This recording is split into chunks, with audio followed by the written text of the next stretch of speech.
हम अपना हिंदी में रिकैप स्टार्ट करते हैं। तो हमने बात की थी कि हमारे आयुर्वेद का उद्गम ब्रह्मा जी के मुख से हुआ है। ब्रह्मा जी को चारों वेदों का ज्ञाता माना जाता है और उन्होंने इस ज्ञान को अपने पुत्र दक्ष प्रजापति को सिखाया। और दक्ष प्रजापति ने यह ज्ञान अश्विनी कुमारों को सिखाया, क्योंकि उनको ऐसा बिल्कुल पता था कि अश्विनी कुमार की गति सूर्य के समान तेज है और वो सूर्य पुत्र हैं।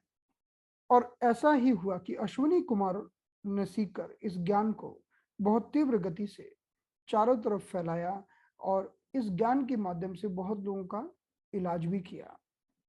अश्विनी कुमारों से ज्ञान लॉर्ड इंद्र को प्राप्त हुआ और लॉर्ड इंद्र तक यह ज्ञान केवल हमारे पृथ्वी लोक पर नहीं था। लॉर्ड इंद्र के बाद यह ज्ञान हमारे पृथ्वी लोक पर आया इन तीन ऋषिज के माध्यम से, जिनमें एक ऋषि का नाम है भारद्वाज ऋषि, दूसरे धन्वंतरी जी हुए और तीसरे काश्यप ऋषि। भारद्वाज संप्रदाय को हम बोलते हैं द स्कूल ऑफ मेडिसिन। इन्हें हम कहते हैं द स्कूल ऑफ मेडिसिन। और धन्वंतरी संप्रदाय को हम कहते हैं द स्कूल ऑफ सर्जरी। और काश्यप संप्रदाय को हम जानते हैं जिन्होंने पीडियाट्रिक के ऊपर काम किया और गायनेकोलॉजी पर काम किया, तो उन्हें किड्स और गायनेकोलॉजी इन चीजों पर काम किया, जिसमें सबसे ज्यादा जो विकसित हुआ वो हुआ हमारा भारद्वाज का स्कूल। तो चलिए हम बात करते हैं। पहले हम धन्वंतरी जी की बात कर लेते हैं, जिन्होंने इस ज्ञान को इंद्र से प्राप्त किया था। और धन्वंतरी जी ने जो स्कूल की धन्वंतरी जी के माध्यम से यह ज्ञान सुश्रुत तक पहुंचा और सुश्रुत ने बहुत सारी सर्जरीज के बारे में बहुत डिटेल अध्ययन किया और इस पूरी दुनिया को इस ज्ञान को सिखाया। सुश्रुत जी और इस लाइन के द्वारा जिस स्कूल का डेवलपमेंट हुआ उसे हम कहते हैं द स्कूल ऑफ सर्जरी। तो आज भी हम आयुर्वेद कॉलेज में सुश्रुत संहिता नाम की किताब का अध्ययन करते हैं। सुश्रुत संहिता यानी जिसमें सर्जरी के बारे में दिया गया है। और अब हम पहले संप्रदाय की बात करते हैं, जिस संप्रदाय को हमने कहा भारद्वाज, जो बहुत ज्यादा विकसित हुआ। भारद्वाज ऋषि के माध्यम से यह ज्ञान आत्रेय जी को मिला, आत्रेय पुनर्वसु को, जिन्होंने आत्रेय जी ने आत्रेय स्कूल की स्थापना की। इन्होंने जिस स्कूल की स्थापना की उसका नाम था स्कूल ऑफ फिजिशियन। तो एक तरफ तो धन्वंतरी और सुश्रुत ने एक सर्जरी वाले स्कूल की स्थापना की और आत्रेय जी ने फिजिशियंस की, यानी जिन बीमारियों को हम दवाओं के माध्यम से ठीक कर सकते हैं उस शाखा की इन्होंने स्थापना की। फिर हम जानते हैं कि कई कई सारे ऋषि हुए। तो हमने बात की कि सबसे पहले हमने बात की भारद्वाज की। तो भारद्वाज के माध्यम से यह ज्ञान पहुंचा आत्रेय जी के पास। और आत्रेय जी ने जिस स्कूल की स्थापना की उसे हम कहते हैं द स्कूल ऑफ मेडिसिन। और फिर ये ज्ञान बहुत सारे लोगों ने अलग अलग समय में इसको और विस्तृत किया, इसको एडिट किया, इसको, और इसमें बहुत सारे क्लिनिकल एग्जांपल्स इसमें दिए। जैसे चरक की हम बात करते हैं या फिर हम बाघभट्ट की बात करते हैं। बाघभट्ट ने तो बहुत इसका डीपर एक्सप्लेनेशन किया। इसके बाद और भी कई लोग आए। हमने माधव निदान नाम की किताब हम पढ़ते हैं और बहुत सारी सारंगधर संहिता, ऐसी कई कई सारी चीजों हमारी इसी लाइन में आगे भी आई और इन्होंने कुछ ना कुछ नया नया दिया। तो हम देखते हैं कि आयुर्वेद की सारी किताबें जिनमें आयुर्वेद का ज्ञान छुपा पड़ा है, चरक संहिता, सुश्रुत संहिता, अष्टांग हृदय, माधव निदान और ये काश्यप संहिता, सारंगधर संहिता, भाव प्रकाश, ऐसी बहुत सारी और भी किताबें हैं जिनमें आयुर्वेद का ज्ञान भरा पड़ा है। तो इस तरह से हमने देखा कि आयुर्वेद ब्रह्मा जी से दक्ष प्रजापति तक आया और दक्ष प्रजापति से अश्विनी कुमार, अश्विनी कुमार से इंद्र तक आया और अभी तक ये हमारे पृथ्वी लोक पर नहीं पहुंचा था। फिर इंद्र के माध्यम से तीन लोगों के पास पहुंचा। काश्यप जी ने पीडियाट्रिक और गायनोलॉजिकल पर अध्ययन किया। धन्वंतरी जी और सुश्रुत जी ने सर्जरी पर ज्यादा विकास किया और भारद्वाज और चरक जी ने ये मेडिसिन वाले स्कूल की स्थापना की। तो चलिए इसको थोड़ा सा और समझते हैं। तो हम भारद्वाज की बात करें तो इसी लाइन में हमारे चरक ऋषि हुए, हमारे बागवट ऋषि हुए जिन्होंने अष्टांग हृदय लिखी और काफी आगे चल के पैथोलॉजी और क्लिनिकल ऑब्जर्वेशन पर माधव निदान में बात की गई। सारंगधर जी ने मेडिसिन को कैसे बनाना है और कैसे मैन्युफैक्चर करना है, कैसे फार्मेसी को एस्टेब्लिश करना है, इस पर इन्होंने जोर दिया, समझाया। ऐसे बहुत सारे भाव प्रकाश, भाव मिश्र के द्वारा लिखी गई ऐसी कई सारी चीजें बीचों बीच में आई। तो जब आयुर्वेद का ये सब विकास चल रहा था, जैसे हमने एक उदाहरण दिया कि अभी जैसे कोरोना काल चल रहा था, और कोरोना काल में क्या हुआ कि सडनली किसी ने वैक्सीन खोज ली तो तहलका मच गया। उसी समय की बात है कि 14 एडी में ये पारद की खोज हुई थी। पारद की जैसे ही खोज हुई तो सारे विश्व में तहलका मच गया था, क्योंकि जैसे ही पारद की खोज हुई और इनसे औषधियों का निर्माण चालू किया गया तो बीमारियां बहुत तीव्र गति से ठीक होने लगी। इन मेडिसिन के प्रभाव बहुत ज्यादा, कई गुना प्रभावकारी थे। तो पारद को बहुत अच्छी तरह से शुद्ध करके इसकी इससे औषधियों का निर्माण किया जाता था। तो जो मार्केट में जो औषधियां मिलती हैं जिनके आगे रस लिखा रहता है, जैसे रस, राजरस, योगेंद्र रस, और ऐसी बहुत सारी मेडिसिन है जिनके आगे रस लिखा रहता है, उसका रस का अर्थ है कि इसमें पारद है। और पारद डालने से क्या होता है कि मेडिसिन लंबे समय तक खराब नहीं होती है और उसकी गुणवत्ता बढ़ जाती है। तो इस तरह से हमने देखा कि पारद की खोज हुई, और फिर आयुर्वेद को कुल 8 ब्रांचेस में बांटा गया, क्योंकि आयुर्वेद इतना बड़ा शास्त्र है और फिर रोगी भी अलग अलग प्रकार के होते हैं। तो आयुर्वेद को कुल 8 ब्रांचेस में बांट दिया गया। पहली ब्रांच थी जनरल मेडिसिन। जैसे हमें कभी चोट लगती है, हमें कुछ भी बुखार आ जाता है तो हम एक जनरल फिजिशियन के पास जाते हैं, तो वो पहली ब्रांच थी काय चिकित्सा। दूसरी ब्रांच थी पीडियाट्रिक डिपार्टमेंट, तीसरा साइकेट्री डिपार्टमेंट, एक था हमारा ईएनटी डिपार्टमेंट। कभी भी हमें आईज की और थ्रोट रीजन की कोई भी प्रॉब्लम हो जाती है तो सर्जरी डिपार्टमेंट को अलग रखा गया। टॉक्सिकोलॉजी को, जिसमें सांप बिच्छू के काटे या युद्ध के समय जहर के बुझे हुए तीर से चुभे हुए लोगों के जीवन को बचाने का काम किया जाता था, तो जिसे हम टॉक्सिकोलॉजी में पढ़ते थे। जेरेटिक मतलब बुढ़ापे को रोकने वाला ट्रीटमेंट। और ब्रश का मतलब है कि सेक्सुअल पावर को मजबूत बनाए जाने वाला ट्रीटमेंट। तो मुख्य रूप से इन 8 ब्रांचेस पर काफी जो अध्ययन किया गया और इसमें अलग अलग विशेषज्ञ तैयार किए गए। कुछ लोग पहली काय चिकित्सा में एक्सपर्ट बनाए गए। ऐसे हर किसी ने अपनी रुचि के अनुसार ब्रांचेस को चुना और उसमें बहुत ज्यादा उन्होंने डीप स्टडी की। तो आयुर्वेद को मुख्य रूप से इन 8 ब्रांचेस में बांटा गया है। अब हम बात करते हैं कि किसी भी बीमारी के होने का क्या कारण है, और हम किसे हेल्थ कहते हैं और किसे हम डिसीज कहते हैं। तो जब हमारे शरीर में वात पित्त कफ बैलेंस रहते हैं तो उसे हम हेल्थ कहते हैं, और जब वात पित्त कफ इम्बैलेंस हो जाते हैं तो उसे हम डिसीज कहते हैं। अब मानो कि आपको वात पित्त कफ के बारे में कुछ पता ही नहीं है कि ये होता क्या है, तो हम इसके बारे में समझेंगे आगे चल के कि वात क्या है, पित्त क्या है, कफ क्या है ना। तो आप ये समझिए कि हमारे शरीर में तीनों का होना जरूरी है, इनके बिना जीवन नहीं चलेगा। अगर तीनों कम है तो प्रॉब्लम, ज्यादा है तो प्रॉब्लम, तीनों को बैलेंस होना चाहिए। तो जब तक तीनों बैलेंस है हम कहते हैं हम हेल्दी हैं, और जब तीनों इम्बैलेंस हो जाते हैं तो हम कहते हैं कि अब रोग हो गया। तो ये एक अब हम आपको बताने वाले एक बहुत ही महत्वपूर्ण आयुर्वेद का वर्सेस है ये। इसमें अब हम समझेंगे कि बहुत ही प्रभावकारी है, इसलिए मैंने यहाँ पर लिखा है। और ये संस्कृत में लिखा है, ये हिंदी में नहीं लिखा है। तो आप बोलेंगे कि ये कैसे लिख दिया, संस्कृत में आ को ऐसे लिखते हैं, ध्यान रखिएगा, अपी, आ को ऐसे लिखा जाता है संस्कृत में, है ना। नहीं तो आप बोलोगे ऐसे क्यों नहीं लिखा, तो ये संस्कृत में लिखा हुआ है और संस्कृत में थोड़ा अलग तरह से लिखा जाता है। सो पहला है ते व्यापी नो अपी। इसका मतलब है कि व्याप्त, व्यापी का मतलब है व्याप्त, यानी त्रिदोष हमारे संपूर्ण शरीर में व्याप्त रहते हैं। संपूर्ण शरीर में टॉप टू बॉटम त्रिदोष पाए जाते हैं। वाता पित्त कफा हमारे संपूर्ण शरीर के एक एक कण, एक एक कोश में, एक एक कण में रहते हैं। लेकिन फिर आगे बताया है कि अधो मध्यो ऊर्ध्व संश्रया। इसका मतलब क्या है कि अधो मध्यो ऊर्ध्व संश्रया, इसका अर्थ है कि रहते तो संपूर्ण शरीर में है, लेकिन फिर भी अधो का अर्थ है लोअर। अधो का अर्थ क्या है, लोअर। 1 मिनट। तो अधो का मतलब है लोअर, मध्य का अर्थ है मिडिल, और ऊर्ध्व का मतलब है अपर। तो इसमें यह बताने की कोशिश की गई है कि त्रिदोष हमारे संपूर्ण शरीर में रहते हैं, लेकिन आपको यह क्रम याद रखना पड़ेगा। इस क्रम की बात हम कर रहे हैं, ये नाभि है। नाभि के नीचे का पार्ट हम बोलेंगे अधो, यानी लोअर पार्ट।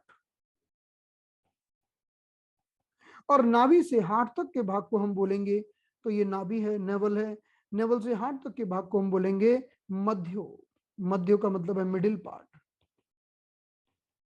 और हृदय से ऊपर वाले पार्ट को हम बोलते हैं, इसे हम क्या बोलते हैं, ऊपर का पार्ट, ऊर्ध्व, ऊर्ध्व या अपर पार्ट।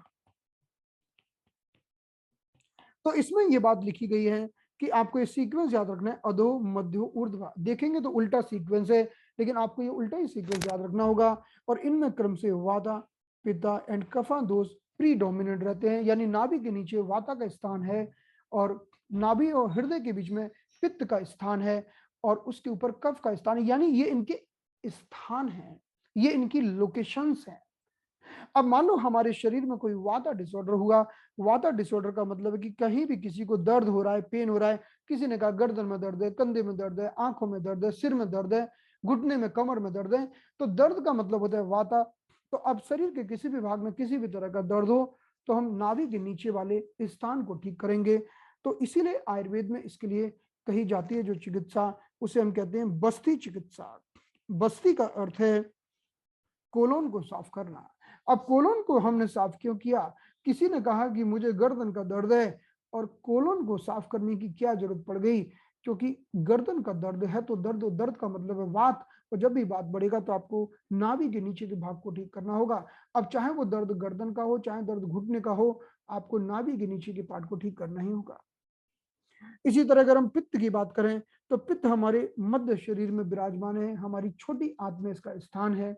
और जब भी किसी को पित्त से संबंधित रोग होते हैं, जैसे कि अर्टिकेरिया हो जाना, एकदम से रेड रेड रंग की चकत्ते आ जाना, हाई बीपी हो जाना, गर्मी बढ़ जाना, गुस्सा हो जाना, डाइजेस्टिव डिसऑर्डर हो जाना, तो हम मुख्य रूप से इस पार्ट को साफ करते हैं। हम स्टमक को ठीक करते हैं, स्मॉल इंटेस्टाइन को ठीक करते हैं, इस पार्ट को हम साफ करके और फिर पित्त को ठीक करते हैं। तो पित्त का स्थान है मध्य स्थान। अब हमारे शरीर में कहीं भी पित्त बढ़ गया हो तो हम इस मध्य स्थान को ठीक करेंगे। उसी प्रकार से अगर हम कफ की बात करें तो कफ का स्थान है हमारा ऊपर का शरीर। ऊपर के शरीर का मतलब है जिसमें हमारा सिर आता है, गर्दन आता है और हमारी छाती भी आ जाती है, छाती भी आ जाती है। तो अपर पार्ट का मतलब है कि जिसमें हमने सिर, गले और छाती की कल्पना की, तो अपर पार्ट का मतलब यह है, और अपर पार्ट यानी कफ का स्थान है। तो इस भाग में अगर कोई भी डिसीज होती है, कोई भी रोग होता है, तो हमें शरीर में, हमारे शरीर में कोई भी कफ की बीमारी होती है, जैसे सर्दी, खांसी, कफ एंड कोल्ड हो गया, और भी आप समझेंगे कि कफ की क्या क्या बीमारियां होती हैं, तो हमें इस पार्ट को ठीक करना होता है। तो हम पेशेंट को बोलते हैं कि भाई नाक में गाय का घी डालो, नाक में सरसों का तेल डालो, और भी कई चीजें डालने की सलाह देते हैं। तो इस तरह से हमने देखा कि हमारे इस श्लोक में इस बात को मेंशन किया गया है कि ते व्यापिनो अपि, हमारे संपूर्ण शरीर में व्याप्त हैं दोष। कौन से दोष? वाता, पित्त एंड कफा। अधो मध्य ऊर्ध्व, अधो भाग में है यानी लोअर पार्ट में वाता है, मध्य पार्ट में पित्ता है और ऊर्ध्व पार्ट में हमारा कफा है। तो इस तरह से संपूर्ण शरीर में हमारे दोष व्याप्त हैं। तो इसे हम कहते हैं lower part, middle part and the upper part of the body. ये क्रम है वाता, पित्त एंड कफा का। तो हमें ये अपोजिट क्रोनोलॉजिकल ऑर्डर याद रखना होता है। अब इसी लाइन को आगे बढ़ाते हुए अगला हमारा वर्सेस है बयो अहो रात्रि भुक्ता नाम। ये चार चीजें याद रखना है आपको। चार चीजें का मतलब क्या है? बयो, अहो,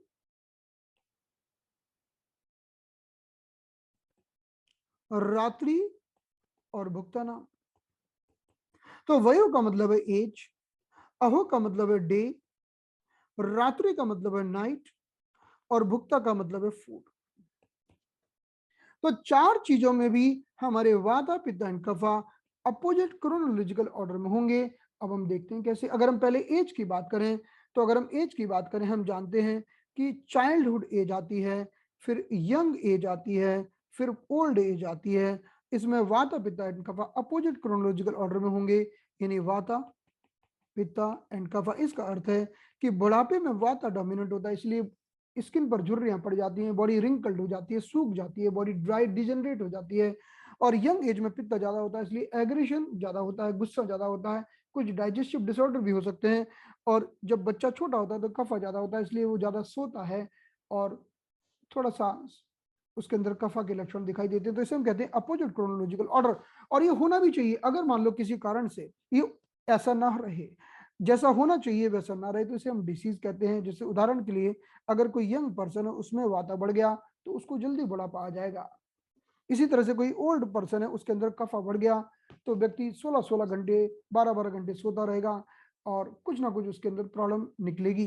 तो ये जैसा कि हमारी प्रकृति ने ऑर्डर बनाया है, ठीक वैसा ही ऑर्डर रहना जरूरी है। अगर इसमें कुछ भी असंतुलन होता है तो उसी को ठीक करना, यही हम अपने खाने पीने से, न्यूट्रिशन से करते हैं। अब हम बात करते हैं डे की। अगर हम डे की बात करें तो हमारे आयुर्वेद का दिन सुबह 6 बजे से स्टार्ट होता है। तो सुबह 6 बजे से लेके हम 10 बजे तक ये पहला साइकिल मानते हैं, और 10 बजे से लेकर दोपहर को 2 बजे तक ये हम दूसरी साइकिल मानते हैं, और दोपहर को 2 बजे से लेकर शाम को 6 बजे तक ये हम तीसरी साइकिल मानते हैं। तो इसमें भी हमें अपोजिट क्रोनोलॉजिकल ऑर्डर याद रखना होगा, वाता, पित्ता एंड कफा। इसका अर्थ है कि जब हम सुबह जागते हैं तो कफा ज्यादा डोमिनेट होता है, और तो 6 से 10 के बीच में कफा डोमिनेट होता है। इसी कारण कहा जाता है कि इस समय थोड़ी हमारे अंदर आलस होता है, लिथार्जी होती है, तो हमें थोड़ा डायनेमिक काम करना चाहिए, एक्सरसाइज करना चाहिए। अगर हम इस समय ज्यादा एक्सरसाइज करते हैं, कुछ डायनेमिक काम करते हैं, तो हमारा फालतू का कफा निकल जाता है, और अच्छा कफा हमारे शरीर को बलवान बनाता है। तो अगर किसी को कफ रोग हो तो उसे इस समय नाक में सरसों का तेल, गाय का घी और भी कई सारी चीजें आती है वो डालना चाहिए, या फिर वो औषध, वो हमारी चीजें खाना चाहिए जिससे कफ का नाश हो। और स्पेशली इस समय में, क्योंकि इस समय कफ सबसे ज्यादा रहता है।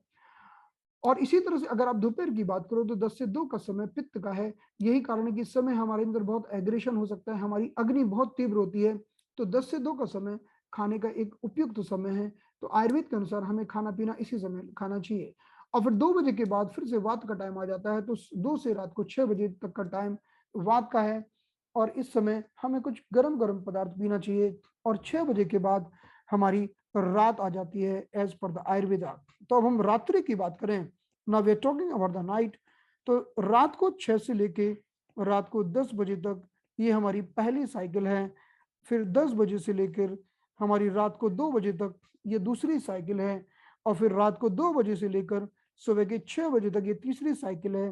तो इस तरह से हम बात करते हैं, ये हमारी फर्स्ट साइकिल है, ये सेकंड साइकिल है, और ये थर्ड साइकिल है। इसमें भी हमें अपोजिट क्रोनोलॉजिकल ऑर्डर याद रखना होगा, यानी ये वात का टाइम है, और ये पित्त का है, और ये कफ का है। तो यही कारण है। 1 मिनट।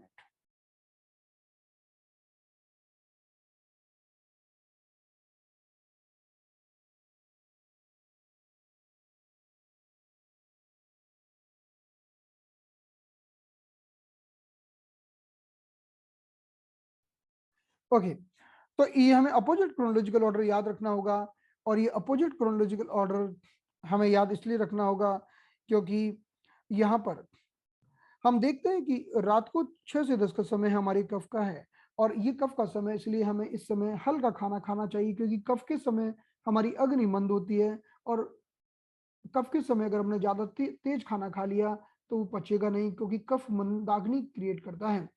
तो हमें शाम को 6 से 10 का समय है, इसलिए आयुर्वेद में कहते हैं कि रात्रि का खाना हल्का होना चाहिए, और हमें कफ के काल में सो जाना चाहिए। अगर हम 10 बजे तक सो जाए तो आयुर्वेद के अनुसार ये एक बहुत ही अच्छी लाइफ स्टाइल मानी जाती है। यानी 10 बजे तो आपको बहुत ही गहरी नींद की अवस्था में होना चाहिए, क्योंकि अगला जो समय है 10 से 2 का, ये पित्त का काल है। और ये पित्त यानी फिर से उष्णता का काल है, लेकिन ये खाने पीने का समय नहीं है। पित्त भले ही बढ़ा है, लेकिन ये पित्त बढ़ने का मूल कारण है कि आपके दोषों को पचाया जा सके, क्योंकि इस समय बढ़ा हुआ पित्त हमारे रक्त में घूमता है, और हमारे शरीर के टॉक्सिन्स को पचाता है, और हमारे शरीर को शुद्ध करता है। और आपने देखा कि अगर आप जागते रह जाओ तो 10 साढ़े 10 बजे फिर से आपको भूख लगेगी। ये भूख इस पित्त के कारण लगती है। और अगर आप इस काल में खाते हो तो ये उपयुक्त नहीं है, क्योंकि यह पित्ता खाने पीने के लिए नहीं है, यह पित्ता शरीर के डिटॉक्सिफिकेशन के लिए है। फिर रात को 2 से 6 का समय ये वात का आता है, क्योंकि ये हमारा आखिरी इसका टाइम है, वात का टाइम है। अगर किसी कारण से आप 2 बजे तक जागते रह जाएं तो फिर वात डोमिनेंट हो जाएगा, फिर आपको नींद आना भी बड़ा कठिन हो जाएगा। सबसे प्यारी और गहरी नींद आपको कफ के काल में आती है। हालांकि आजकल हम लोगों की लाइफ स्टाइल पूरी बदल चुकी है, इसलिए इतनी सारी बीमारियां हो रही हैं। अगर हम प्रकृति के नियम का पालन करें तो हमारे शरीर में बीमारियां होने की संभावना कम हो जाती है। तो ये वात का काल है। तो इस तरह से हमने देखा कि हमने 4 चीजों की बात की। वयो यानी एज, तो एज को भी हमने उल्टे क्रम में देख लिया, यानी बुढ़ापे में वाता, यंग एज में पित्ता, और चाइल्डहुड में कफा। हमने डे को भी देख लिया, यानी शाम के समय वाता, दोपहर को पित्ता, और सुबह कफा। रात को भी देख लिया, यानी हमारी रात के अंतिम चरण में, यानी सुबह के समय वाता, मिडनाइट में पित्ता, और शाम के समय जब रात स्टार्ट होती है तो कफा। अब हम फूड की बात करते हैं, तो फूड की बात ऐसी, जब हम खाना खाते हैं तो आफ्टर मील, आफ्टर फूड, इस पार्ट को भी हम 3 पार्ट में डिवाइड कर सकते हैं, first part, second part and third part. इसमें भी हमें अपोजिट क्रोनोलॉजिकल ऑर्डर याद रखना होगा, वाता पित्ता एंड कफा। इसलिए जब हम खाना खा लेते हैं तो हमारे अंदर कफा डोमिनेंट होता है, और कफा डोमिनेंट होने के कारण हमें आलस आता है, लेजीनेस आती है, थकान लगती है। तो ये ऐसा क्यों लगता है, हमें लेजीनेस थकान क्यों लगती है? क्योंकि ये कफा का काल है, this the time of kapha, so we are feeling laziness and tiredness. फिर पित्ता का काल चालू होता है और फिर वाता का काल चालू होता है। तो मानिए कि जब हम खाना खाते हैं तो तुरंत हमें करीब 20 मिनट तक, आधा घंटे तक आलस चढ़ा रहता है, वो कफ के कारण। फिर पित्ता डोमिनेंट होता है और लास्ट में वाता। तो ये साइकिल इन चारों पर लागू होती है, जिसे हम कहते हैं वयो यानी एज, अहो यानी डे, रात्रि यानी नाइट, और भुक्ता मीन्स फूड। यानी अपोजिट क्रोनोलॉजिकल ऑर्डर में आपको ध्यान रखना होगा वात पित्त कफ को। सो वात पित्त एंड कफा, वाता पित्ता and कफा will be in opposite chronological order.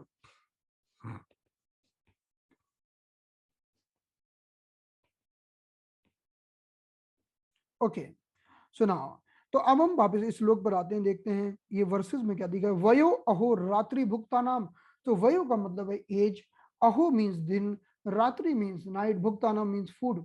ते अंत मध्याधिक गा क्रमात, कि अंत में यानी लास्ट में, मध्य में और शुरू में कौन से दोष क्रमशः डोमिनेंट होते हैं? तो हमने बात की आखिरी में वात होता है, बीच में पित्ता होता है, शुरुआत में कफा होता है। यही कारण है कि जब दिन की शुरुआत होती, जब हमारी जिंदगी की शुरुआत होती है, जब हम बच्चे होते हैं तो कफा डोमिनेंट होता है।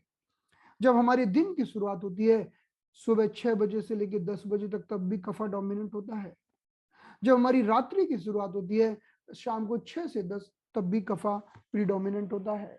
और जब हम खाना खाते हैं तो खाना खाने के तुरंत बाद, तब भी कफा प्रीडोमिनेंट होता है। तो यही आयुर्वेद की ब्यूटी है कि आयुर्वेद में हर चीज को बहुत ही ब्यूटीफुली एक्सप्लेन किया गया है। अगर हम इस बात को समझ जाए तो हम बीमारियों से मुक्ति पा सकते हैं। अगर आपके पास कोई भी पेशेंट आके बोले कि मुझे कुछ शाम को, जैसे किसी ने बोला कि 6 से 10 के समय, अब 6 से 10 का समय कफ का काल है, कफ के काल में अगर उसे कुछ बीमारी होती है तो हमें थोड़ा सा विचार करना पड़ेगा, ये तो कफ का काल है, तो इस बीमारी का संबंध कुछ ना कुछ कफ से होगा। तो ऐसे हम सोचते हैं। अगर किसी ने बोला दोपहर को 12 बजे मेरा बीपी बढ़ जाता है, तो हमें सोचना होगा कि इसका संबंध कुछ ना कुछ पित्त से है। तो हमारे पास वो कौन से रस हैं, वो कौन सी हमारे पास घर की चीजें हैं, या वो कौन सी चीजें जिनसे हम इन चीजों को बैलेंस कर सकते हैं, ये सब हम सीखेंगे आगे चल के। तो आज की क्लास को हम यहाँ पर समाप्त करते हैं। अब हम मिलेंगे परसों यानी शनिवार को। ना will see you on the Saturday. ठीक है, thank you so much, see you on Saturday.